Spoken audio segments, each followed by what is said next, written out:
මේ කොවිඩ් 19 සම්බන්ධව තියලා තියෙන තත්ත්වයන් මම හිතන්නේ මේ වෙනකොටත් බොහෝ දෙනෙක් ඒ සම්බන්ධව දැනුවත් වෙලා ඉන්නවා. කෙසේ වෙතත් ඊයේ දවස් වෙනකොට 101කුත් අද දින අලුතෙන් වාර්තා වෙච්ච 220කුත් පොසිටිව් එහෙම නැත්නම් කේසස් තියෙනවා. එකතුව සම්පූර්ණ 321ක් වෙලා තිබෙනවා. මේ අනුව ඊයේ දවසේ සපෙරේදා PCR පරීක්ෂණ විශාල ප්‍රමාණයක් කරලා තිබෙනවා. ඒ ප්‍රතිඵල එනකන් සමහරකට අද සවස හෙට වෙනකොට මේ ඉදිරියේදී ඇති වෙන තත්ත්වයන් සම්බන්ධව තීරණ ගැනීම ඒක පදනම් කරගෙන කිරීමට බලාපොරොත්තු වෙනවා. ඒ වගේම පළමු ආසාදිත කාන්තාවගේ සිට විවිධ ප්‍රදේශවල අපි ගත්තොත් කුරුණෑගල, මොණරාගල, යාපනය, මිනුවන්ගොඩ, කටාන, සීදුව, දෙවුලපිටිය, මීරිගම, ජාලම, හර මෙවැනි ප්‍රදේශවලින් මේ ඇසුරු කරපු කණ්ඩායම් බොහෝ දෙනෙක් හැකි පමණ මේ වෙනකොට නිරෝධානයට ලක් කරලා තිබෙනවා. ඉදිරි පැය 48 ඉතාමත්ම තීරණාත්මකයි. මේ සම්බන්ධව ගත යුතු තීරණ ගැනීමට ඒ පරීක්ෂණවල ප්‍රතිඵල අනුව එය සිදුවෙන එක තමයි අපට මේ වෙනකොට ප්‍රකාශ කරන්න පුළුවන් වෙන්නේ. ඒ වගේම උසස් පෙළ මම හිතනවා ලබන මාසයේ මේ මාසයේ 11 වෙනිදා 12 වෙනිදා උසස් පෙළ විභාගය තියෙනවා. ඒ වගේම ශිෂ්‍යත්ව විභාගයේ 11 වෙනිදා මේ වෙනකොට සැලසුම් හදලා තියෙනවා. මේ වෙනකොට අවශ්‍ය සියලුම සැලසුම් සහ අනිකුත් සියලුම පහසුකම් සහ අවශ්‍ය ලොජිස්ටික්ස් එහෙම නැත්නම් පසුබිම් නිර්මාණය වෙලා අවසానයි. සියලු දේ හදලා ඉවරයි. කෙසේ වෙතත් හෙට දවසේ මේ PCR වාර්තාවන් අනුව එය සම්බන්ධව අවසාන තීන්දුවක් ගැනීමට අධ්‍යාපන අමාත්‍යාංශය බලාපොරොත්තු වෙනවා. ඔක තමයි කොවිඩ් සම්බන්ධව දැනට තියෙන තත්ත්වය. මේ තවත් නොයෙකුත් විස්තර තියෙනවා අවශ්‍ය නම් අපිට ලබා දෙන්නට පුළුවන්. මේ ටික තමයි తాවකාලිකව අපිට මේ මොහොතේ වැදගත් වෙනවයි කියන එක අපි විශ්වාස කරන්නේ. ඒ වගේම ඊයේ කැබිනට් මණ්ඩලය විසින් ගන්න ලද තීරණ අනුව 2017 අංක 12 දරන විදේශ විනිමය පනත යටතේ විශේෂ තැන්පතු ගිණුම පවත්වාගෙන යාම සම්බන්ධයෙන් අරගත්ත තීරණ ඒ සම්බන්ධව ඔබතුමාලා දන්නා විශේෂ තැන්පතු ගිණුමක් කියලා අප්‍රේල් මාසේ 2017 දී 2020 ඔක්තෝබර් මාස 7 වෙනිදාට අවසන් වෙන්න තිබ්බා ඒ කාලය. ඒ වගේම එය ආරම්භ කරා 2020 අප්‍රේල් මාසයේදී අපි ආරම්භ කරා විශේෂ තැන්පතු ගිණුමක් හැටියට. ලෝකයේ අපේ ශ්‍රී ලාංකිකයන් ඕනම කෙනෙක් ඇවිල්ලා ලංකාවේ තැන්පත් කරන්නත් එය විදේශ විනිමය වශයෙන්ම මුදල් පොලිය ඉපීමටත් ඒ අවකාශය තිබ්බා.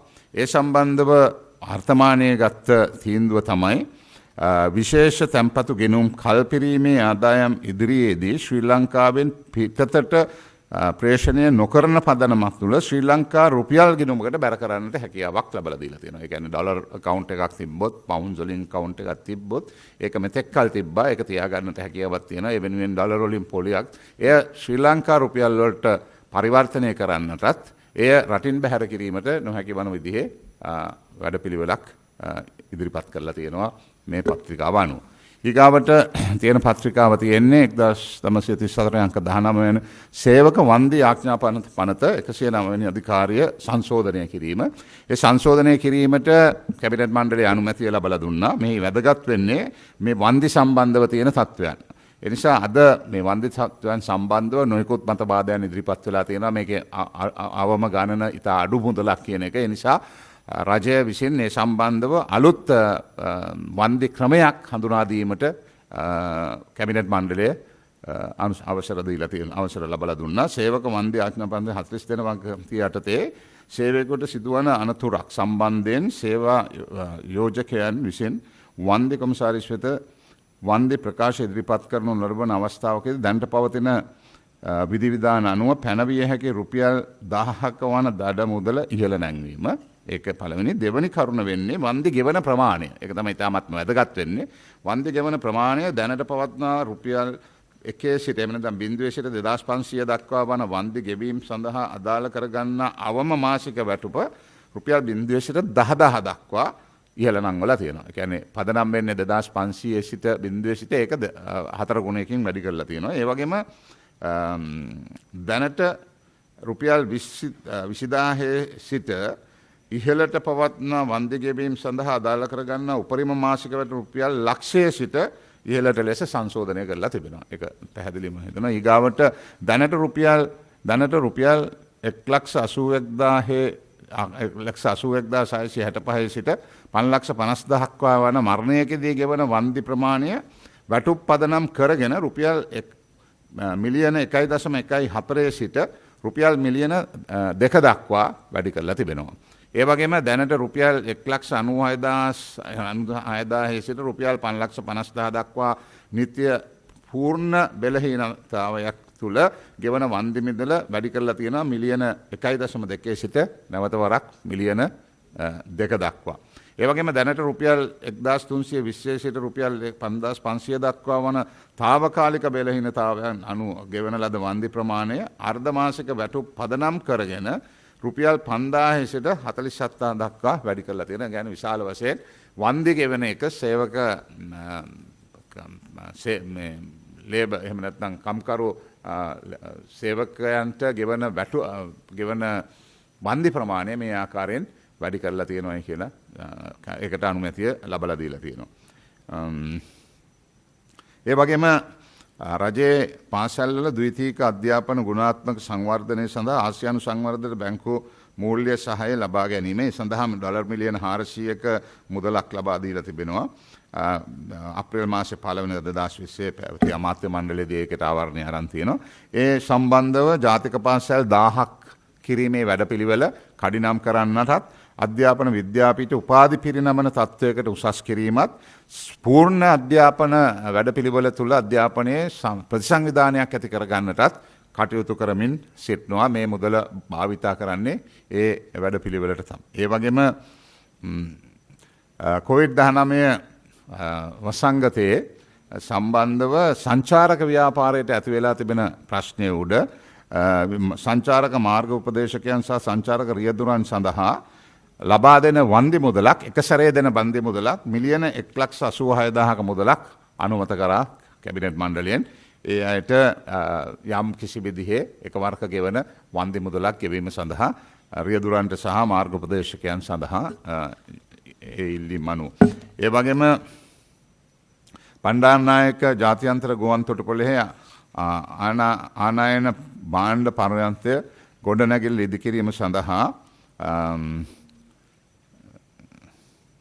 බිලියන 2.37ක මුදලක් ටෙන්ඩර් මගින් ප්‍රසම්පාදන වැඩපිළිවෙල හරහා ප්‍රදානය කරලා තිබෙනවා. එය ඉදිරියට ගෙනියන්නට.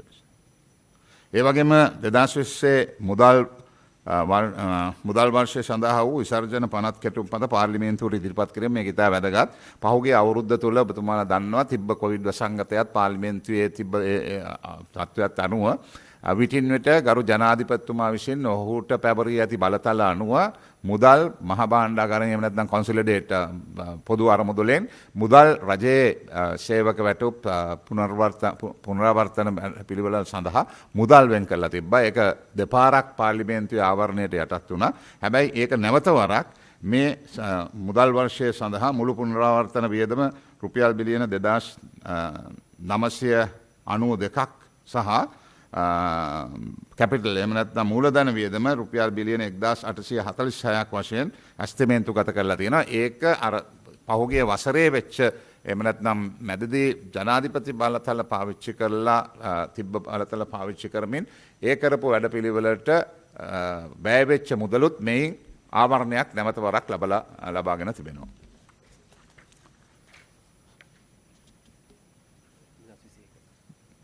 මොකද්ද? 2021 මුදල් වර්ෂය සඳහා වූ විසර්ජන කෙටුම්පත පාර්ලිමේන්තුවට ඉදිරිපත් කිරීම. ඒ සඳහා අපි මේ වතාවේ කැපිටල් එක්ස්පෙන්ඩිචර් එහෙම නැත්නම් මූලධන වැඩි වෙලා තියෙනවා. ගිය අවුරුද්දට වඩා විශාල වශයෙන් බිලියන 2,216කින් ඒක වැඩි වෙලා තිබෙනවා. එහෙම නැත්නම් මුළු ගණන 2,216යි. ඒ වගේම රෙකරන්ට් එහෙම නැත්නම් පුනරාවර්තන වියදම් පහුගිය කාලේ තිබ්බ ගානම වගේ 2,990ක්. ඒක සාමාන්‍යයෙන් මේ මේ විසර්ජන පනතට ඇතුල් කරලා තියෙනවා. ඒ වගේම පාසල් නිල ඇඳුම් රෙදි මිලදී ගැනීම සඳහා අනුමැතිය ලැබලා දීලා තියෙනවා. ඒක ලංකාවේම විශේෂයෙන්ම දේශීය නිෂ්පාදනයක් හැටියට කෙරෙන්නටත් ඉදිරියේදී අපි එදා කිව්වා වගේ ඉදිරි 2022 වර්ෂයේ වෙනකොට අපි බලාපොරොත්තු වෙනවා මේ ඇඳුම් කපලා කට්ටල පිටින් බර දෙන්න. මොකද එතකොට විශාල විතුරුවක් රජයට ඉතුරු වෙනවා කියන මතයක් තිබෙනවා. ඒ වගේම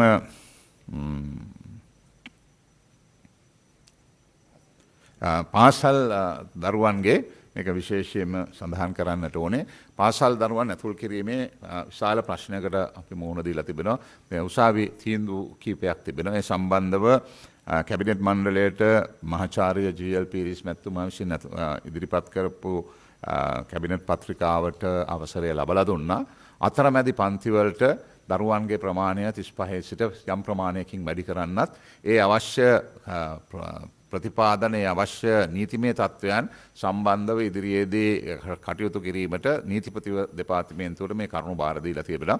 ඒ ඉදිරියේදී මැද පන්ති වලට සමස්ත අධ්‍යාපන ක්ෂේත්‍රය තුළ යම් වෙනස්කම් වෙන තාක්කල් ඒකට යටත්ව මේ අවස්ථාවේදී අතුරුමැදි පන්ති වලට දරුවන් ඇතුල් කිරීමේ වැඩපිළිවෙලකට අනුමැතිය ලබා දීලා තිබෙනවා.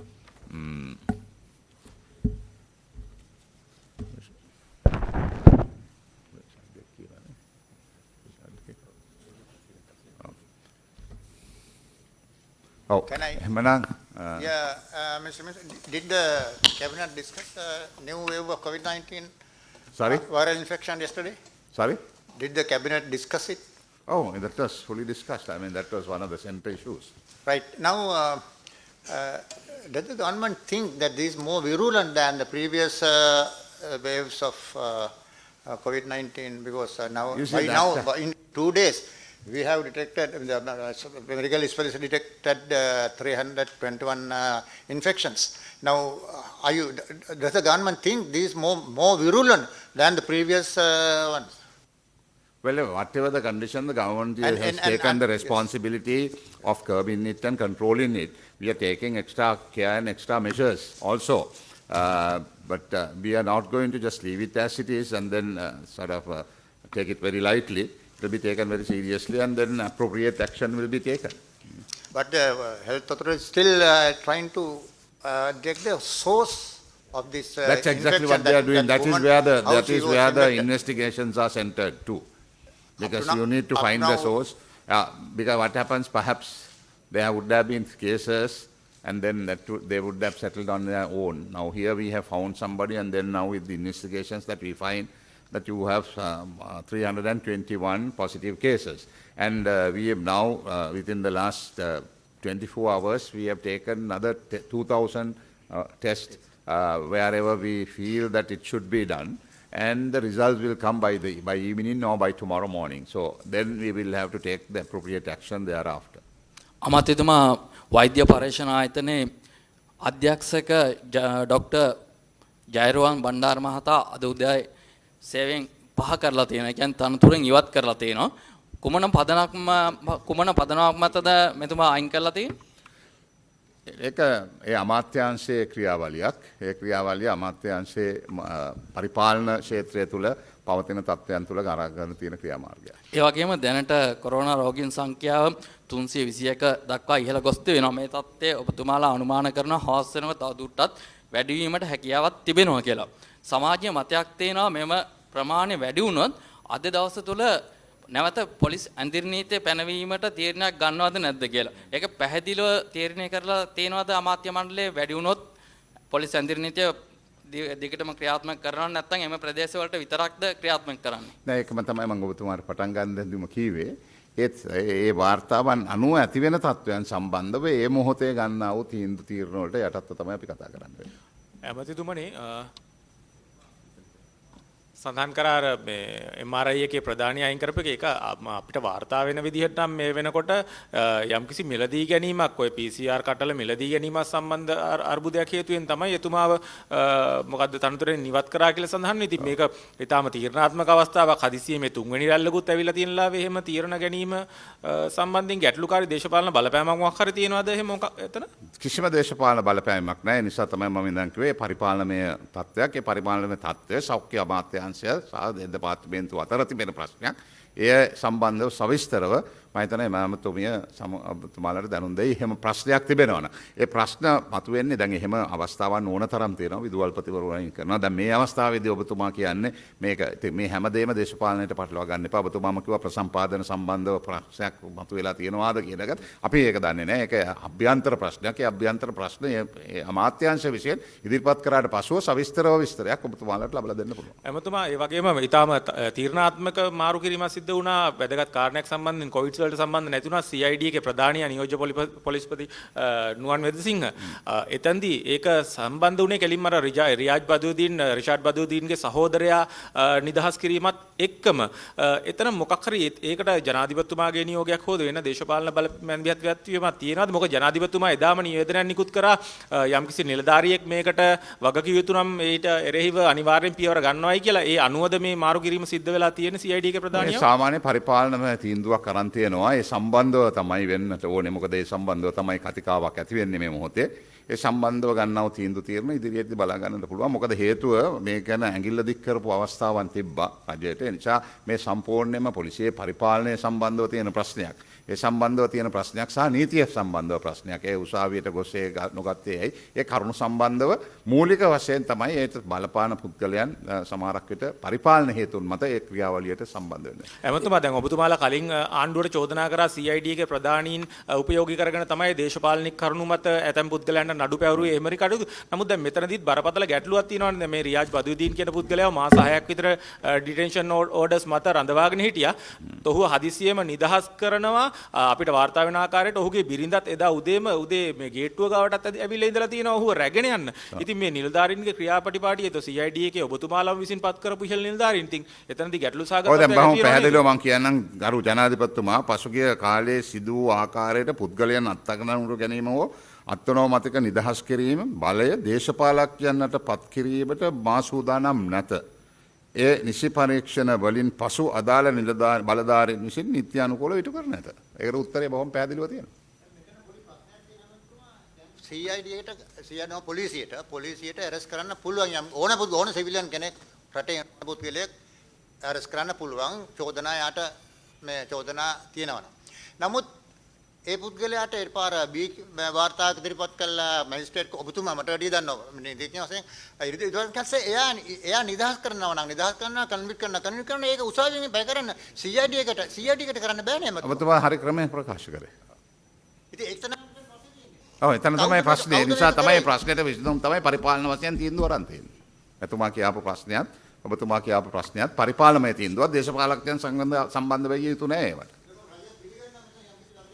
රජය පිළිගන්න නිසා තමයි පරිපාලනමය වශයෙන් යම් අවශ්‍ය කටයුතු කරන්නේ. පරිපාලනමය තත්ත්වයන්ට ඉඩ දීලා දේශපාලනයේ පැත්තක තියලා පරිපාලන මාශයන් මේ කටයුත්ත කරන්න සම්බන්ධ කළා. නමුත් අමතුමා මෙතන තියෙන ගැටලුව දැන් මෙතන වැඩ බලන පොලිස්පතිවරයෙක් තාම දැන් පාර්ලිමේන්තුවේ නීතියට අනුව නම් පොලිස්පතිවරයෙක් පත් කර ගැනීමට ඔබතුමාලාට තියෙන 3/2 බලයට අනුව කිසි ගැටලුවක් නැහැ. පාර්ලිමේන්තුවේ අනුමැතිය සහිතව ඒ කටයුත්ත කරන්න පුළුවන්. නමුත් තාමත් ඉන්නේ වැඩ බලන පොලිස්පතිවරයෙක්. ඔබතුමාලා කලින් දිගට මුවහමඩ තඩි බෑවේ අර පොලිස්පතිවරයා ඉවත් කරගන්න බෑ කියන ප්‍රතිපාදනයක් තියෙනවා කියන කාරණෙත් එක්ක. ඇයි පොලිස්පතිවරයෙක් පත් කරගෙන ලැබිච්ච පළියටම සෑම දෙයක් මේකට නතු කරන එක වැරදි. මම මොකද ඒක කරගන්න ක්‍රමවේදයක් තියෙනවා. දැන් 20 වෙනි සංශෝධනය වෙනවා. ඒත් එක්කම ඇති වෙන තත්ත්වයන් ඒ සම්බන්ධව තමයි අපි කතා කරලා තිබ්බේ.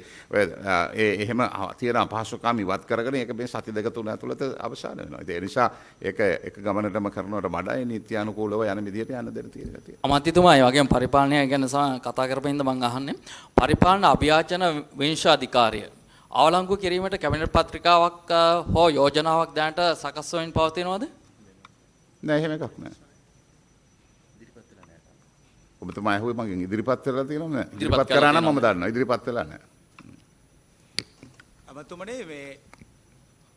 අමතුමනේ මේ දැන් අපි දකිනවා විශේෂයෙන් මේ නව කොරෝනා ව්‍යාප්තියත් එක්ක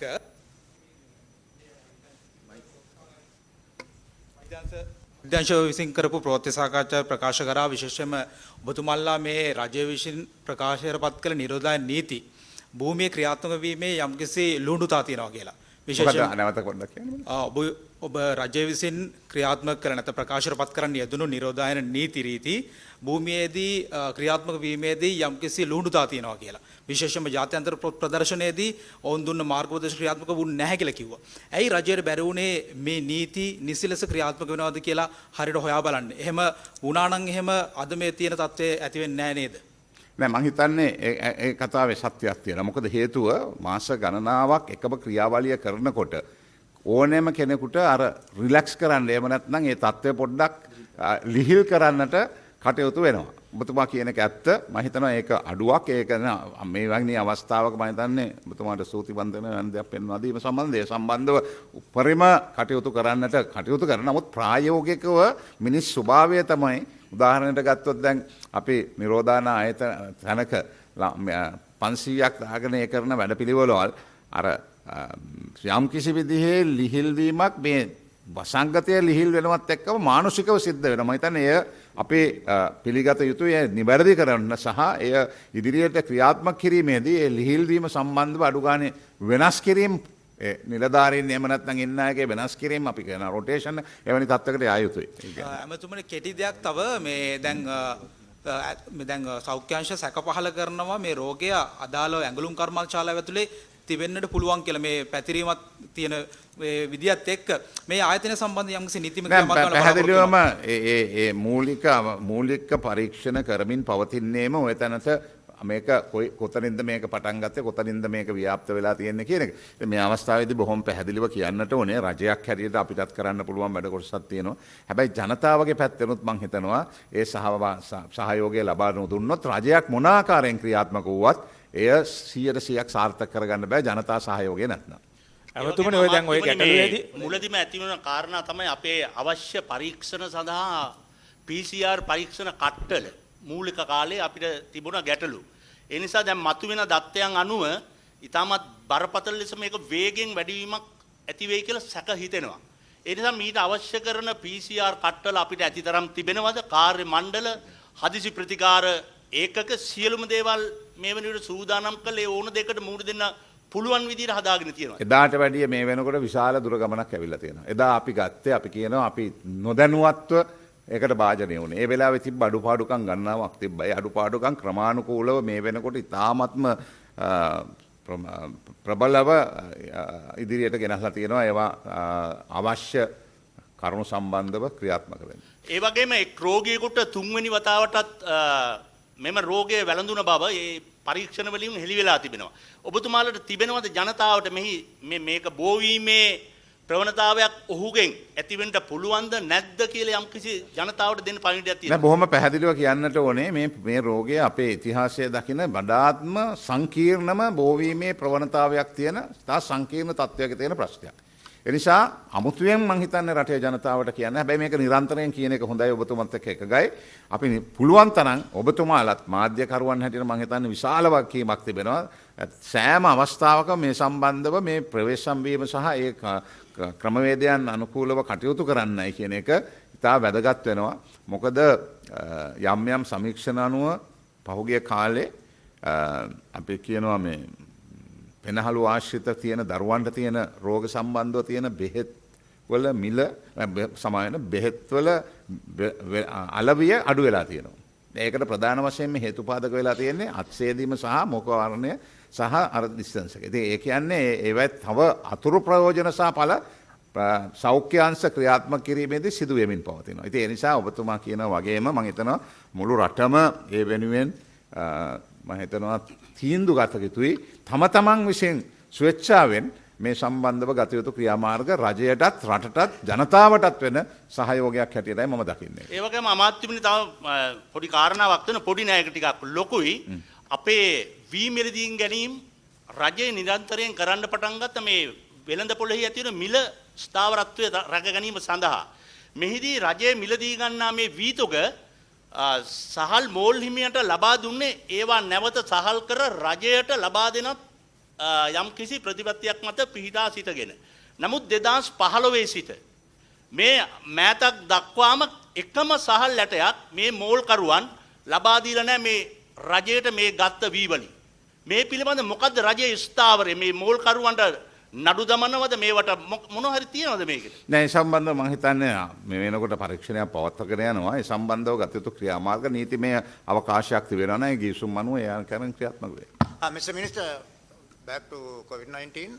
Now that as you admitted, the complacency has been set in. Sorry? In control, complacency has set in controlling COVID-19.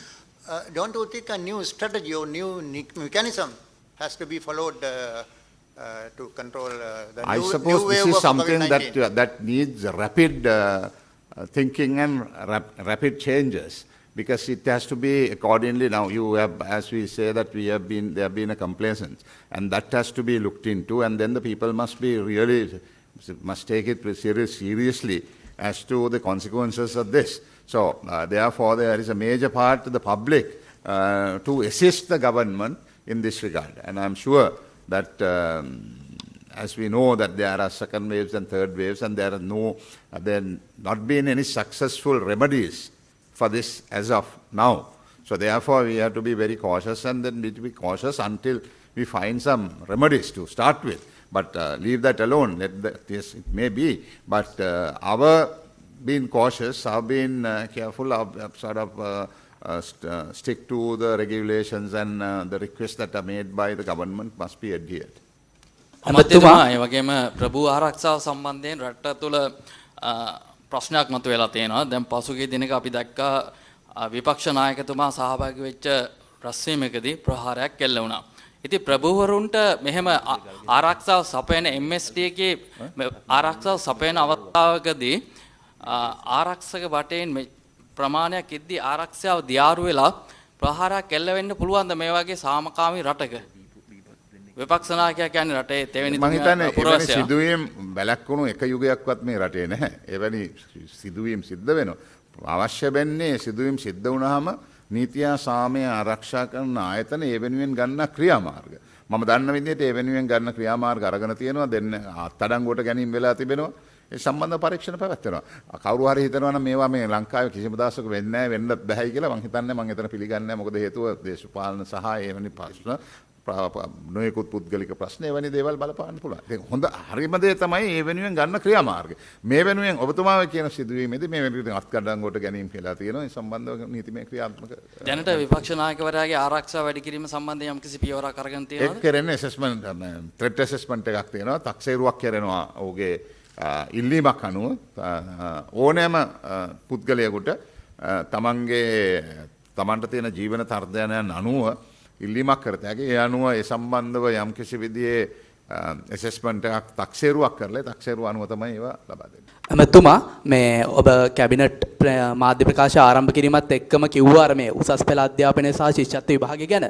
මේ ඇමතුමා මේ ඉතින් අද හවස එන PCR පරීක්ෂණත් එක්ක තීරණයක් කරනවද උසස් පෙළ අධ්‍යාපනය සහ නැත්නම් ශිෂ්‍යත්ව විභාගේ කල් දානවා කියලා මේ ප්‍රශ්නේ අහන්න හේතුව තමයි මේ අපේ මාධ්‍ය ආයතන වලටත් ගොඩක් ශිෂ්‍ය ශිෂ්‍යාවන් කතා කරලා අහනවා මේ උසස් අධ්‍යාපනය නැත්නම් මේ උසස් පෙළ ගැන. හේතුව තමයි මේ දෙවෙනි පාර මේ විදියට වෙන්නේ. මේ පිළිබඳව හොඳ පැහැදිලි කිරීමක් කරොත් හොඳයි කියලා හිතනවා. ඔව් මෙහෙමයි. ඒක තමයි නැවත වරක් මම කියනවා. අද මේ තිබෙන පරීක්ෂණවල ප්‍රතිඵල අනුව තමයි ඒක තීන්දුව කරන්න සිද්ධ වෙන්නේ. මොකද හේතුව අපිට උසස් පෙළ විභාගය ඉතා වැදගත්.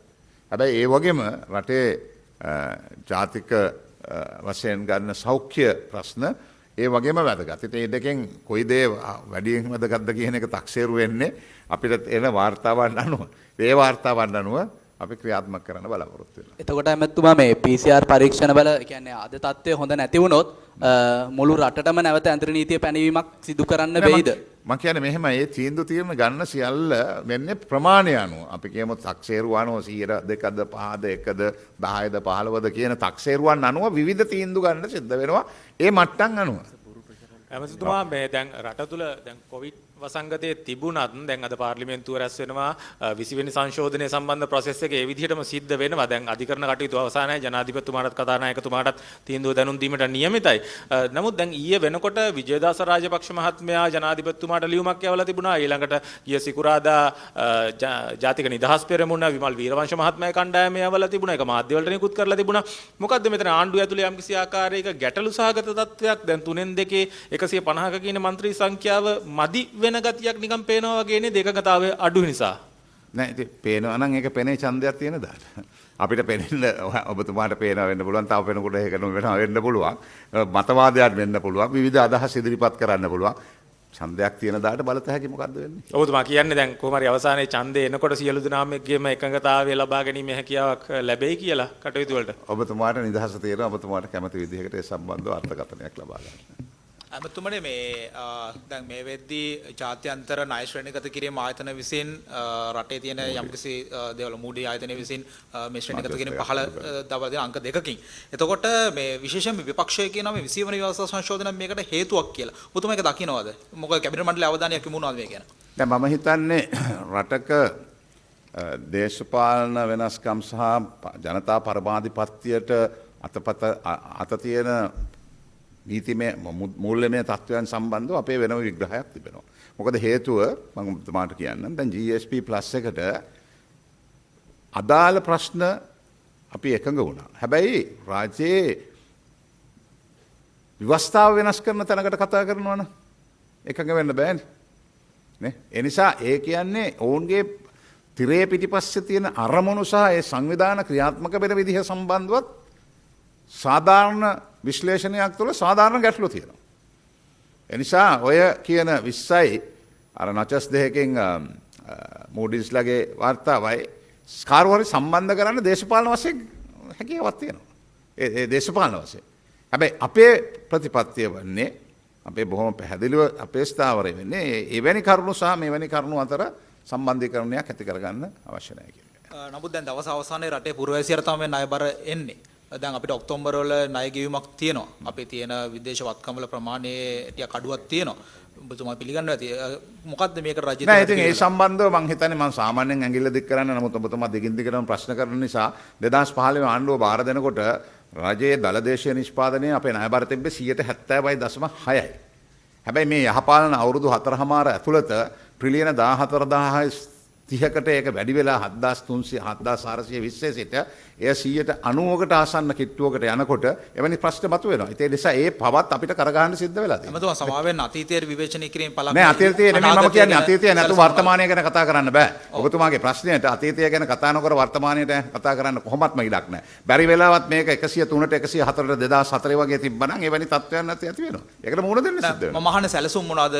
නෑ බොහොම පැහැදිලිව අපි මං කීවේ ඔබතුමාට ඒකයි ඒ සැලසුම් සම්බන්ධව තමයි දේශීය ආර්ථිකයන් අපනයන ආර්ථිකයන් වැඩි කර ගැනීම මේ වැඩපිළිවෙළවල් ක්‍රියාත්මක වෙනවා. හැබැයි එහි ඒකට හේතුපාදක වෙච්ච කරුණු අපි දැනගත යුතුයි රට දැනගත යුතුයි. රට දැනගන්න නම් අපේ බොහොම පැහැදිලිව මම කීවේ ඒකයි මං ඇඟිලි දික් කරා. නමුත් ඔබතුමාගේ ප්‍රශ්නයත් එක්ක ගැට ගැහෙනවා. එහෙම නැත්නම් ඒකට සවිස්තර පිළිතුරක් දෙන්නට බෑ. එහෙමනම් ඔබතුමායි මේ අවුරුද්ද ඇතුළතද මේ ණය බර වැඩි වුණේ කියලා නෑ. ඒකයි ප්‍රශ්නේ. ඔබතුමා ණය බර ගැන කතා කරපු නිසා. ඒකේ සම්පූර්ණම පහුගිය කාලය තුළ අපේ සැලස්මක් තිබ්බ අපේ රජය තිබ්බ නම් 2020 වෙනකොට මේක 160කට ගේන දළදේශීය නිෂ්පාදනය. හැබැයි අපිට ඒකට හැකියාවක් ලැබුණේ නැහැ. ඒ වෙනුවට 14,030කට ට්‍රිලියන 14,030කට ගිහිල්ලා තියෙනවා. ඉතින් ඒක 90%කට ආසන්න ප්‍රමාණයක්. ඒකත් ප්‍රශ්නයක් වෙන්න පුළුවන්. අමාත්‍යතුමා ඒහාම සම්බන්ධව තමයි මම කියන්නේ ප්‍රශ්නේ මට මතකයි 1970-77 රජයේ කාලේ ඔය විදේශවල සිටින අයගේ මුදල් ගෙන්වීම සඳහා ඒ කියන්නේ නිල වශයෙන් බැංකු හරහා ගෙන්වා ගැනීම සඳහා විදේශ දිරිගැන්වීම් තිබුණා. ඒ අයට පොලි විශේෂ අනුපාත හදලා තිබ්බා. නමුත් දැන් මෙතන තිබුණත් එහෙම විශේෂත්වයක් ඒ අයට මේ සාමාන්‍ය පොලි අනුපාතය කියලා සඳහන් වෙනවා. නමුත් ඒ අයට වෙනම දිරිගැන්වීම් කරන්න බලාපොරොත්තු වෙන්නේ නැද්ද? ඒ අය නිතරම එවන්නේ උණ්ඩියල් සහ වෙනත් ක්‍රම මගින්. ඉතින් මේක වළක්වාගෙන විදේශ මුදල් සංචිතය ඉතාමත් වැදගත් වෙනම විදේශ අපේ ශ්‍රමිකයන්ගේ මුදල් ගෙන්වා ගැනීමට විශේෂ දිරිගැන්වීම එහෙම කරන්න බලාපොරොත්තු වෙන්නේ නැද්ද? දැන් මම හිතන්නේ ඒක හොඳ අදහසක්. ඒ සම්බන්ධව ගත යුතු ක්‍රියාමාර්ගවල එක ප්‍රතිඵලයක් තමයි මේ දැන් අද මම කතා කරපු දේම. මොකද ඒ අයට අපි එක අවස්ථාවකත් කිව්වා කිසිම විදිහකින් හොයන්නෙත් නැහැ කියලා. මේක මුදල් එන්නේ කොහොමද ඒක තම්පත් කරන්න ඒකට විශේෂ පොලි අනුපාතයක් ලබා දෙන්නේ වැඩපිළිවෙල ක්‍රියාත්මක වෙන එක හොඳ සුබවාදී වැඩපිළිවෙලක්. නෑ එමෙතුමා පැහැදිලි ඒ සඳහා ගිණුම් ක්‍රමයක් තිබෙනවා අනේවාසික ඔව්. විදේශී මුදල් ගිණුම්. ඒවට ඒව කරගෙන යන්න එයාට පුළුවන්. නමුත් මොනවා හරි ඇත්ති මේ ඒවට අපේ පොලි ප්‍රමාණයත් වැඩි සාමාන්‍යයෙන් වෙනවට. පොඩි ආකර්ෂණයක් තියෙන සම්බන්ධ. ඊතරම් නෑ. ඒක ඩොලර් එකෙම වැටෙන්නේ. ඔයිට වැඩියම දෙන්න පුළුවන්. හැබැයි ඒක අපි තුලනය කරගන්න ඕනේ රටේ ආර්ථිකයත් එක්ක. ඒක. අමාත්‍යතුමා ඒ වගේම දේශපාලන ප්‍රශ්නයක්. රිෂාඩ් බදුද්දීන් මැතිතුමා රජයට සම්බන්ධ වීම සමග සාකච්ඡා මොනවා හරි මේ අවස්ථාව වෙනකොට පවත්වලා තියෙනවද රජයත් සමග? කිසිම සාකච්ඡාවක් නැහැ. පාටලි චම්පික හිටපු අමාත්‍යවරයා රජයට සම්බන්ධ වීම සඳහා 3න් 2කට පාටලි චම්පික එහෙම කිසිම සම්බන්ධයක් නැහැ. එහෙම කාර්පොරේ ඔබතුමා News Hub, peopleizing the news.